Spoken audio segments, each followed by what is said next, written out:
Olá, pessoal! Estamos aqui para a nossa próxima aula, né, de anatomia. Por conta da situação que nós estamos atravessando, ainda precisamos de cuidados, ainda precisamos de um isolamento social. Então, ainda continuamos com as nossas videoaulas, ok? Então, hoje o nosso assunto é um assunto tranquilo, um assunto até rápido, digamos assim, principalmente para nós, né? Porque nós vamos falar de sistema reprodutor feminino. Então, relativamente, é um sistema curto, de poucos órgãos para se comentar, de poucos órgãos para se falar, né? Então, eu tenho aqui para vocês um slide, vocês vão ver que é bem tranquilo e bem rápido, né? Na verdade, rápido assim, né? São poucos slides perto daqueles que nós já falamos. Deixa eu só ampliar ele aqui para vocês, para que a gente possa acompanhar junto, porque nós vamos falar, então, de um sistema reprodutor. E quando a gente fala de sistema reprodutor, eu creio que é um pouco mais fácil, assim como o sistema digestório, assim como o sistema urinário. Por quê? Porque nós já ouvimos falar muito sobre ele, né? Nós conversamos muito sobre ele, nós falamos no nosso cotidiano dele, né? Então, eu creio que fique um pouco mais fácil de se entender, de se visualizar e de se vislumbrar essa estrutura, porque ela é uma estrutura que nós comentamos mais. É muito mais fácil você falar, o meu ovário teve isso, eu tive um ovário policístico, eu tive que tomar anticoncepcional desde muito cedo por conta do meu ovário policístico, ou porque eu tenho problemas hormonais, eu tive que fazer uma reposição mais antecipadamente, né? A minha menopausa veio muito precoce, porque eu tive problemas hormonais aí no decorrer da minha vida. Então, assim, é muito mais fácil nós já termos ouvido falar, nós já termos comentado sobre ele, do que falar assim, o meu hipotálamo teve um problema, a minha glândula pineal, ela ficou com uma disfunção. Só quem realmente passou por isso é que já comentou dessas estruturas. A minha medula espinal, que é revestida por 3 camadas, né, teve isso, isso e aquilo. Então, assim, é muito mais fácil a gente já ter falado de um problema ginecológico, de um problema aí de cunho, né, genital, do que ter falado de um problema de outras estruturas, concordam? Então, esse sistema é um sistema mais tranquilo de se aprender, de se falar. Então, a primeira coisa que nós temos para saber, né, sobre o sistema, vamos fazer como nós sempre fazemos. Primeiro, nós definimos o sistema, depois da definição, nós vamos classificando os órgãos, posicionando as suas localizações, e até aí, né, vamos colocando nome, né, nos burros. Então, a gente vai colocando aí nome nas suas estruturas e dizendo para que elas servem, como elas estão funcionando para o nosso sistema, ok? Então, quando nós falamos em sistema reprodutor feminino, quando nós falamos em sistema reprodutor, a primeira coisa que nós temos que saber, o sistema reprodutor feminino é um sistema responsável pela produção de células gaméticas femininas. Ok, professora? O que são células gaméticas? Bom, nós temos, então, a produção. As células gaméticas que as mulheres possuem são os ovócitos, que quando são aí fecundados, quando são, na verdade, estimulados por hormônios, saem do seu local natural, nós chamamos de óvulos. Então, o sistema reprodutor feminino tem a função de produzir as células gaméticas femininas, que são os ovócitos, que são, né, conhecidos como óvulos, e também tem a função de pegar esse óvulo que foi fecundado, né? Então, depois que ele já encontrou com o espermatozoide, que ele se transformou em um zigoto, que ele se transformou em uma célula 2N, essa célula, ela tem que ter um lugar para o seu desenvolvimento. Então, eu tenho que ter a produção da célula gamética e tenho que ter o local para o desenvolvimento deste embrião até que ele esteja preparado para, né, nascer. Ok, e ainda tem o quê? Uma glândula anexa da reprodução que auxilia esse bebê após o nascimento, né, para a sua alimentação. Então, veja como tudo se encaixa. Eu tenho um órgão que produz uma célula gamética, uma célula que me transforma em uma pessoa reprodutora, ok? Então, eu tenho uma célula gamética que ela é uma célula N. Muito bem, essa célula gamética, que é o meu ovócito, quando encontra com um espermatozoide, né? O meu óvulo vai estar desenvolvendo células diferenciadas, forma o embrião, e esse embrião, ele precisa de um local para o seu desenvolvimento. Então, eu tenho que ter um sistema responsável pela produção da célula, um sistema responsável em acoplar o embrião para o seu desenvolvimento até que ele esteja preparado para o nascimento. Claro que hoje, com a tecnologia que nós temos, o embrião ainda está, às vezes, em forma de embrião, um feto muito pequeno, né? Então, digamos aí, crianças de 20, bebês, né?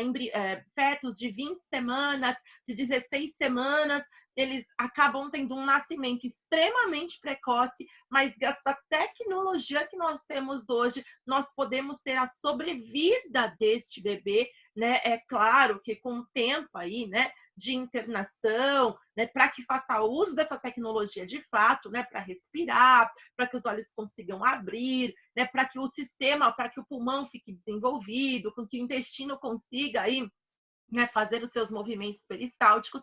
Então, depois, mesmo assim, eu ainda tenho, né, por conta da tecnologia, eu posso ter, então, a sobrevida desse bebezinho que nasceu precocemente.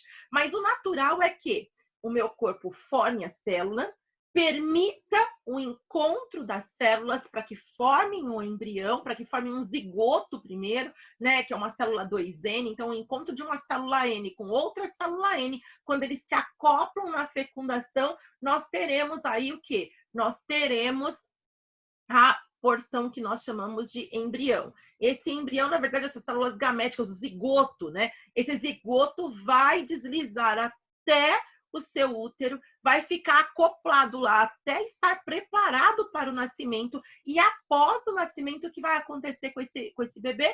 Vai nascer, lógico, nasceu. Depois que ele nasceu, o que acontece com ele? Ele ainda tem um órgão anexo da reprodução, um órgão anexo na mamãezinha, que vai auxiliar o desenvolvimento dele na parte externa, que são as glândulas mamárias, que vão alimentar esse bebê e ainda conduzir a ele células de defesa, né, além do alimento, células de defesa, para que ele consiga, né, ter uma boa vida após a saída do útero, ok?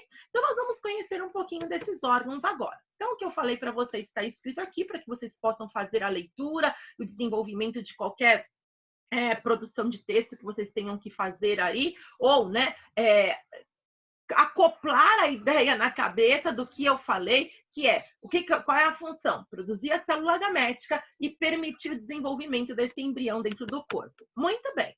Então, para que eu consiga produzir uma célula gamética e para que eu consiga acoplar esse embrião para o seu desenvolvimento, para que eu consiga alimentá-lo pós-desenvolvimento, o que eu tenho? Eu tenho um par de ovários. Então, a mulher, ela possui normalmente, anatomia normal, um par de ovários, à direita e à esquerda do plano mediano, né, na cavidade pélvica. Depois a gente vai falar um pouquinho deles lá para frente, tá? Nós temos duas tubas uterinas, um par de tubas uterinas também à direita e à esquerda na cavidade pélvica. Nós temos um útero normalmente centralizado nessa cavidade pélvica, mediano, né, localizado na porção mediana da cavidade pélvica. Nós temos uma vagina interna ou uma vagina, tá? E nós temos um órgão externo, que é a vulva ou o pudendo, tá? Então, aqui só para vocês se localizarem, né? E aqui o órgão separadamente, ok? Então, é composto por um par de ovários, um par de tubas uterinas, um útero normalmente, uma vagina e um pudendo. Professora, pode ter variações anatômicas? Nós, inclusive, já vimos isso, né? Sim, podemos ter várias variações anatômicas. Pode ter 3 ovários, um ovário só, 4 ovários, pode não ter ovários, né? Posso ter 2 tubas uterinas, 3 tubas uterinas, 2 úteros, 2 vaginas internas, uma bifurcada, né? Pode ter aí fechamento ou não abertura da vulva ou do pudendo, tá? Então, essas são as variações anatômicas que podem acontecer. Pode ter um desenvolvimento de um órgão genital masculino na localização, né? Só o desenvolvimento, tá? Então, nós vamos falar de quem? Então, para que vocês tenham noção, então, do que nós estamos falando. Sistema reprodutor, tá?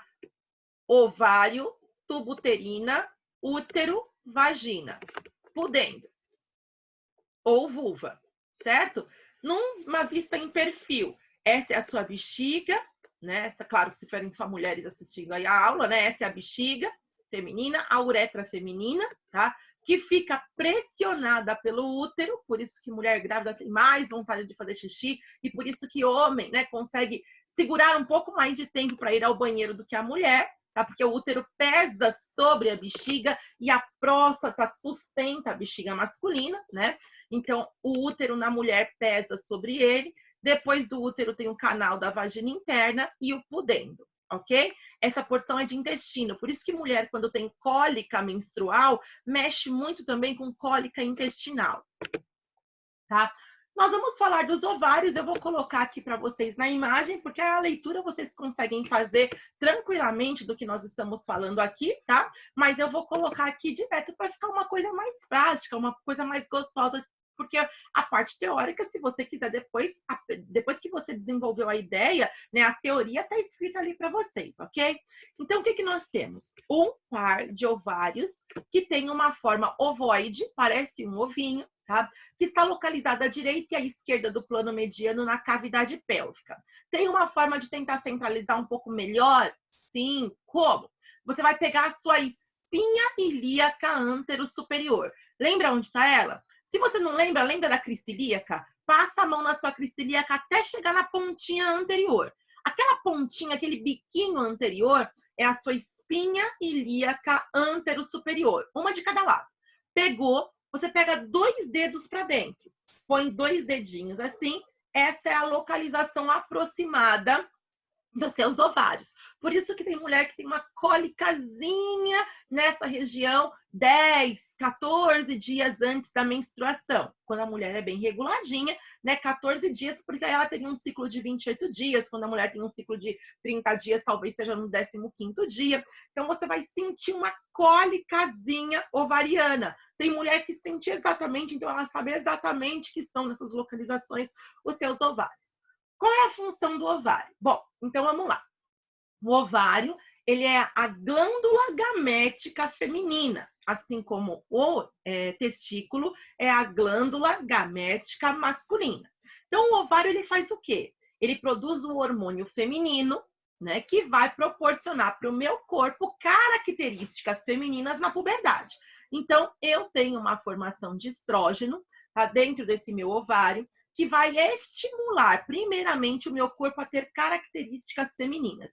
Então, se eu tenho um rosto mais afilado, né, uma testa que não tem uma elevação na porção superior aqui da minha órbita ocular, né? Eu tenho aí o meu occipital, que tem uma formação mais arredondadinha, né? Eu tenho um quadril mais largo, uma cintura mais estreita, músculos que têm dificuldade mais de hipertrofia, uma facilidade maior na hidrolipodistrofia ginoide, problemas circulatórios, tudo isso vem, né, com o hormônio feminino e com as características do corpo feminino, ok?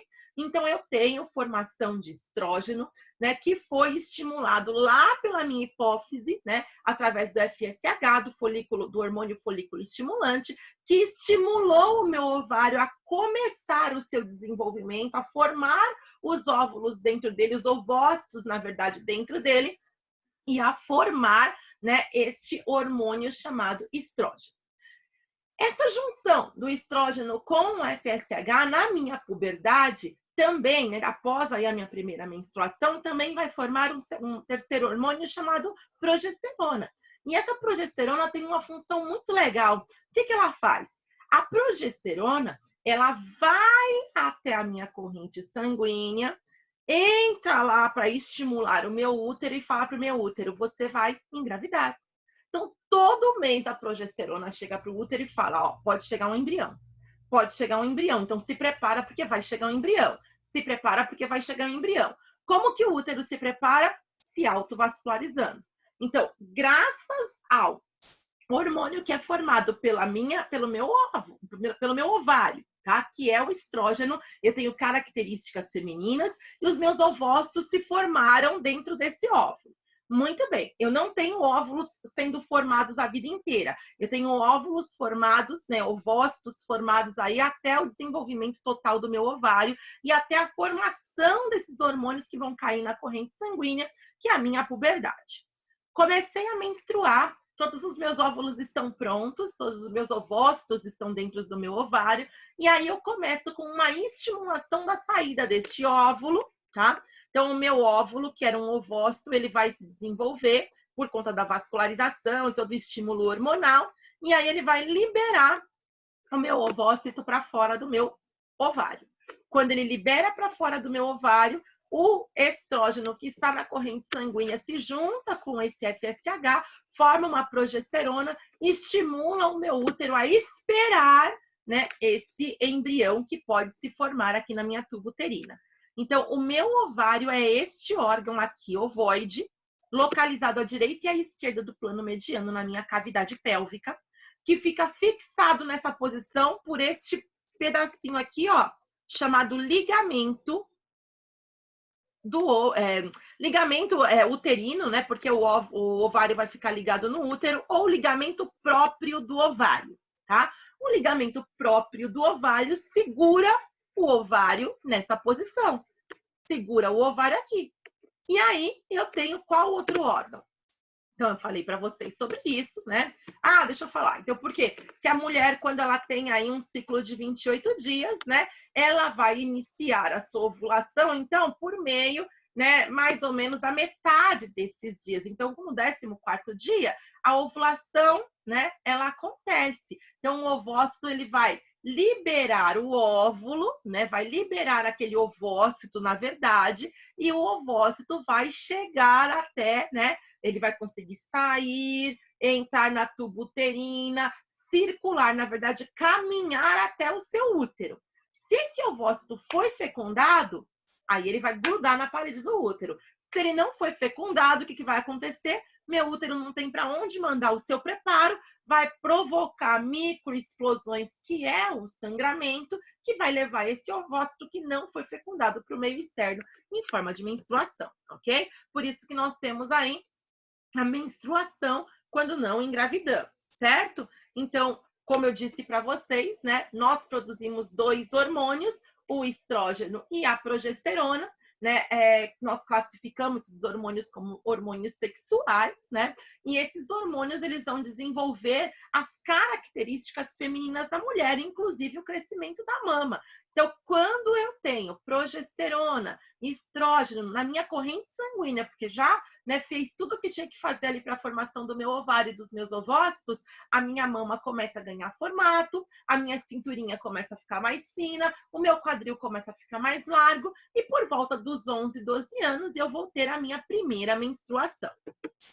Muito bem, os ovários aqui, em sua posição, presos pelo ligamento próprio do ovário, tá? Tem um outro ligamento que nós chamamos de ligamento redondo e ligamento largo, né? Que vão proporcionar essa característica meio...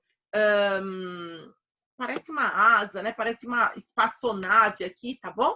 E aí o ligamento próprio do ovário para sustentar esse ovário, tá? Aqui o ovócito, né? E aqui o óvulo sendo liberado, tá? Para quê? Para, na verdade, o ovócito sendo liberado para que, se chegar, né, um espermatozoide, ele seja fecundado, né, tenha um encontro aí, forme uma célula que nós chamamos de zigoto, uma célula 2N, para que o embrião comece o seu desenvolvimento.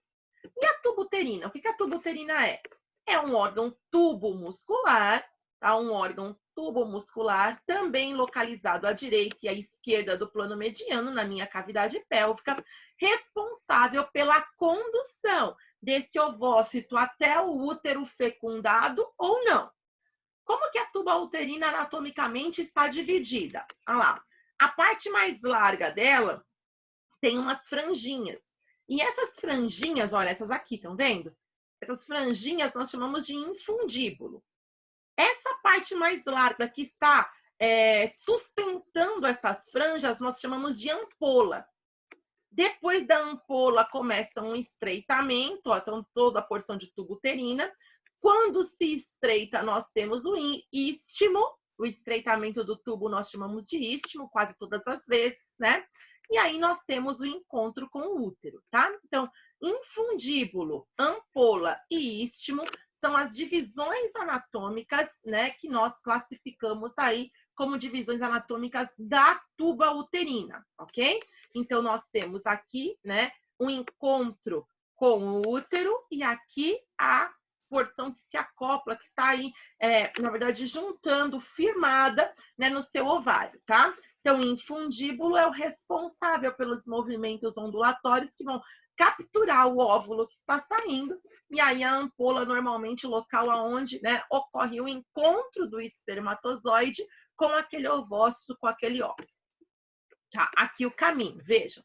O ovócito está saindo, o óvulo, né, liberado aqui, cai na sua tuba uterina, as franjinhas capturaram, entrou na ampola, tá? Vai ser deslocado, vai ser todo deslocado, né? Vai ser conduzido aí, na verdade, até o seu útero, se ele foi fecundado, né? E demorar muito tempo nessa divisão celular dentro da ampola, pode ficar muito difícil a passagem desse embriãozinho formado no istmo. Por isso eu posso ter uma gravidez ectópica, uma gravidez na tuba uterina, que antigamente era chamada de trompa, ok? Aí nós temos o útero, que é o órgão que está localizado na porção mediana, né, da cavidade pélvica. Esse útero é o órgão responsável em acoplar o embrião para o seu desenvolvimento. Então, o ovário liberou o óvulo, a tuba uterina conduziu o óvulo fecundado ou não. O útero é responsável, né, em permitir a fixação do óvulo que foi fecundado ou se livrar do óvulo que não foi fecundado. Então, é o órgão responsável em acoplar o embrião para o seu desenvolvimento. O ovário produz o óvulo e libera o óvulo, a tuba uterina só conduz o óvulo, o útero é responsável em acoplar o embrião. Muito bem. Anatomicamente, o que o meu útero possui? Vamos olhar nesse desenho aqui, que eu acho que é um pouquinho mais prático, tá? Primeiro, né? O útero, ele possui porções internas e porções externas. Quais são as porções externas anatômicas do útero? Então, nós conseguimos enxergar o fundo do útero, que é a porção superior, o corpo do útero, que é a porção que acopla o embrião. Aí nós temos um istmo aqui e o colo do útero, que é a porção inferior do útero, tá? Fundo, corpo, istmo e colo. Muito bem. E, né, o que eu tenho aí de porção interna desse útero? Nós temos uma membrana, um músculo e outra membrana. A porção membranosa, né, que nós temos aqui, nessa parte mais externa, nós temos uma porção chamada perimétrio. O músculo uterino, nós chamamos de miométrio. E a membrana mais interna, nós chamamos de endométrio. Então, o endométrio está em contato com a porção, né, com a parte oca do útero, com a parte interna, ou seja, com a parte que vai acoplar o embrião. Então, quando a célula gamética ela vem, né, fecundada, quando o seu óvulo foi fecundado, ele consegue se prender à parede do endométrio que se preparou através do estímulo da progesterona para conseguir fixar aquele embrião. Então, o endométrio fixa o embrião, manda toda aquela alimentação, promove uma vascularização adequada para o embrião se alimentar, formar placenta, cordão umbilical e se desenvolver normalmente. Quando isso não acontece, esse endométrio, ele está grosso. Cadê minha setinha aqui, ó? Esse endométrio está grosso, por quê? Porque ele ficou guardando sangue para esperar o embrião.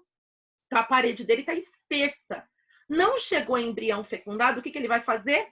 Vai promover movimentos, contrações, para conseguir, né, liberar esse sangue que não foi usado. Então, ele vai provocar microexplosões dessa vascularização, o sangue vai cair na cavidade interna do útero, vai levar aquele óvulo que não foi fecundado para o meio externo, e esse sangramento nós chamamos de menstruação, ok? Então, endométrio, miométrio é o músculo do útero, perimétrio, a membrana externa desse útero, ok? Então, deixa eu só mostrar aqui para vocês de novo. O útero, então, ele tem uma porção superior, que nós chamamos de fundo, uma porção interna, que é oca, que é onde o embrião vai se desenvolver, que nós chamamos de corpo, tem uma porção estreitada, que nós chamamos de istmo, e o colo do útero. Muito bem. Aqui já é a porção de vagina, tá? Que é o órgão tubomuscular que nós temos na porção inferior ao útero. O que o nosso útero tem, né, de cavidades, de camadas? Ele tem um endométrio, que é uma membrana interna, ele tem um miométrio, que é o músculo do útero, e ele tem o perimétrio. Ah, professora, quando eu tenho um tumor aí no miométrio, um mioma, é justamente no miométrio? É no miométrio, tá? Então, você pode ter um mioma que se desenvolve no miométrio e vem para a porção interna. Você pode ter um mioma que é no miométrio e pode se desenvolver para a porção externa. Isso vai depender da formação desse mioma, ok? A porção que nós chamamos de vagina, tá? É o órgão tubo-muscular aonde é depositado o sêmen, tá? Então, esse órgão tubo-muscular, ele tem tamanhos diferentes, tem comprimentos, né, diferentes, ok?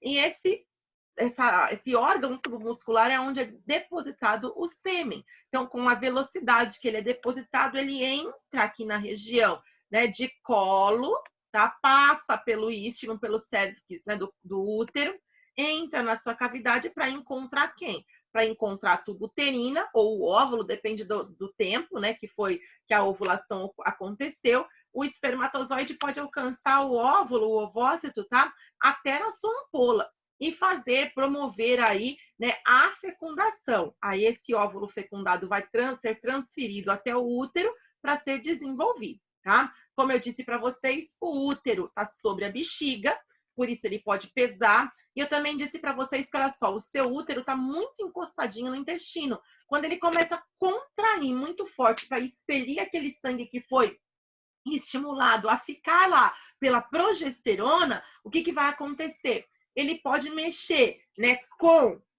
a sua bexiga, você pode ter mais vontade de urinar e também pode mexer com o seu intestino, provocando mais vontade de evacuar, ok?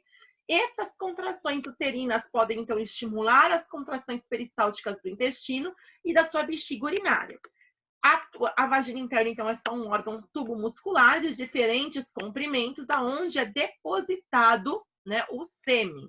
Na porção inferior, na verdade, se a gente contar da porção superior para inferior, na porção mais inferior ou mais externada, tem uma membrana de proteção chamada ímen, e essa membrana, né, também tem aí espessuras diferentes e tem, assim, elasticidades diferentes. Por isso que existe o ímen complacente, né? Ele estica e volta, ok? Aqui, então, só para vocês terem uma outra visualização da vagina. Então, a vagina é um órgão tubo-muscular compridinho, né? Que vai até o ósseo dela, que é a porção externa, que está na vulva, tá? E a vulva é o órgão genital externo, é a parte externa. O que a vulva possui? A vulva possui um monte pubiano, ou um monte púbico, onde estão realmente os pelos pubianos para proteção da estrutura. Nós sabemos já que os pelos, eles são as proteções, né? É uma proteção que a nossa derme promove aí para a nossa estrutura corpórea. Então, aonde eu tenho orifícios, eu tenho pelos, né? Eu tenho cílios aqui nos olhos para proteger a entrada dos meus olhos, eu tenho pelinhos dentro do ouvido, pelos no nariz, né? Onde eu não tenho pele fechando, tá? Eu tenho algumas regiões de pelos, claro que na boca não, né, gente? Mas para proteger essa estrutura, principalmente estrutura mucosa, não tenho pelo na boca, mas tenho saliva, que tem um pH ácido, ok? Então, pelos pubianos, aí tem, né, os lábios maiores, as duas porções laterais, também protegidas por pelos, tá? Tem os lábios menores, esses lábios menores são estruturas que protegem os dois orifícios internos, que é o orifício de vagina, o ósteo da vagina e o ósteo da uretra. Então, por aqui a saída da menstruação e a penetração, por aqui a saída da urina, tá? Então, ósteo da uretra, ósteo da vagina, tá?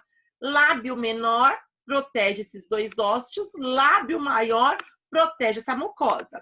Nós temos o clitóris, que é formado por tecido erétil, que tem corpo cavernoso, corpo esponjoso, claro que em tamanhos muito menores do que no órgão masculino, tá? E nessa região, próxima ao ósseo da vagina, nós temos as glândulas vestibulares, que antigamente era chamada de glândula de Bartolin, que é a glândula responsável pela produção de um líquido alcalino que lubrifica, tá, a entrada da vagina interna, da vagina, tá? Logo abaixo nós temos aí a saída, né, o ósteo anal, na verdade o orifício anal, tá, que é a parte do sistema digestório, e toda essa porção, então, de órgão reprodutor genital, ok? Muito obrigado, a nossa aula de hoje foi essa, nos vemos na próxima. Um beijo, continuem se cuidando, continuem em casa, continuem usando muito sabão, detergente, álcool gel. Prevenção é a alma do negócio, lembra, né? Se eu previno, eu não fico doente. Se eu faço a prevenção, eu não tenho doença. Então é isso que nós precisamos, prevenir, né? Um beijo para vocês, se cuidem, fiquem com Deus.